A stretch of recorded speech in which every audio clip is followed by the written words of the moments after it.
I want Facebook held responsible for their possible role in the ISIS terrorist attacks in Paris, France. I don't know what makes it so important that we all have to use a social media site that stood on the side of ISIS 3 hours before the attacks happened. You see this post right here? This is from an alleged person, anonymous. It's published May 13th. It's about Facebook took a Report ISIS accounts group down. This happened 2 to 3 hours before the Paris ISIS attacks happened, okay? What did Fox News just release today?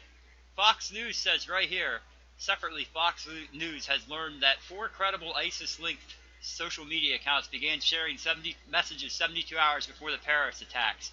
Okay, so let this dawn in on you because I'm going to play this video now, part of this video right now. Let me first show you the article. And this is legitimate, even though this is a site nobody knows, because they link to this video right here. We'll get to this in a second. Hours before the Paris terrorist attack, Facebook stopped Anonymous from exposing ISIS recruiters. What?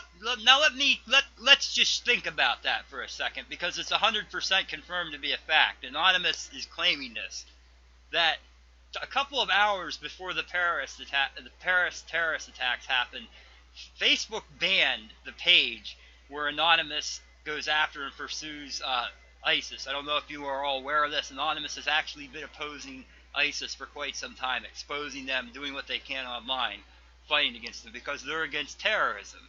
And Facebook banned them from that. So why do we sign into it every day? I mean, it's like a mockery. You could go on Facebook right now and you could see these terrorist emblems that you stand with France, yet Facebook stood with ISIS 3 hours before the attacks happened. So why don't Facebook just release a picture with the ISIS flag on it and let you make your profile picture that so you really know what side you're supporting when you sign into Facebook, because right here is all the proof.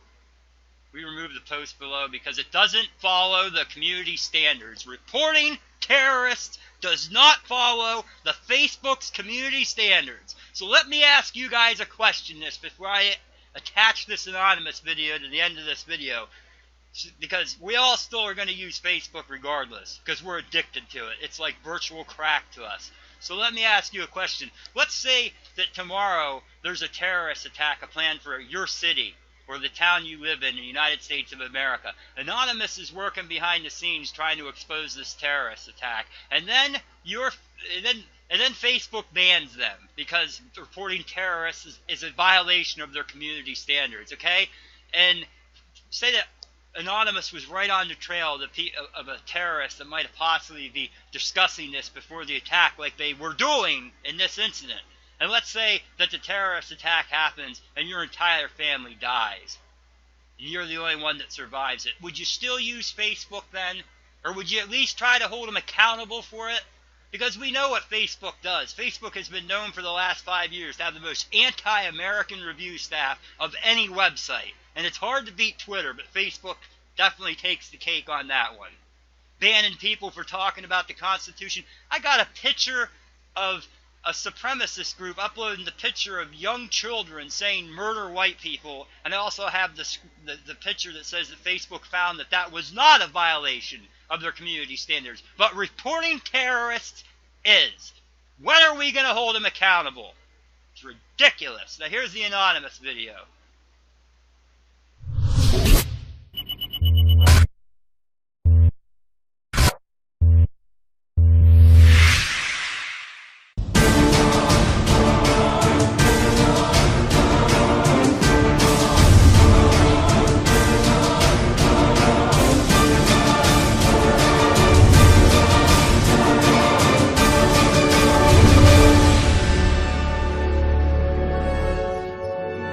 Greetings, citizen of the world, and Facebook. We are Anonymous Red Cult. As most of you know, we're engaged in Operation ISIS from some time now, to fight ISIS online in different ways, like taking down ISIS sites, leaking information, exposing ISIS accounts on social media sites. One of our groups on Facebook called Report ISIS Accounts, with the URL www.facebook.com/groups/opisis, and it's dedicated to post and report ISIS accounts from YouTube, Twitter, Facebook and other social media sites, where we reported and deactivated thousands of accounts they used to communicate, recruit, and spread ISIS propaganda.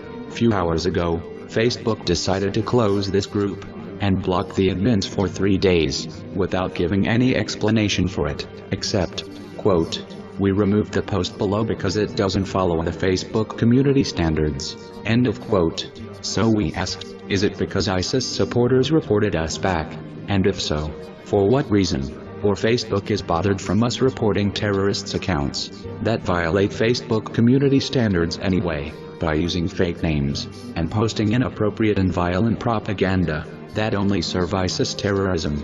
We asked, is this one of the new Facebook policies to protect terrorists' accounts instead of fighting it? Or simply Facebook doesn't care?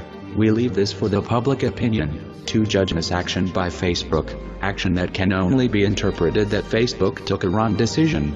Anyway, we will continue our fight on ISIS. We are anonymous. We are legion. We do not forgive. We do not forget. Expect us.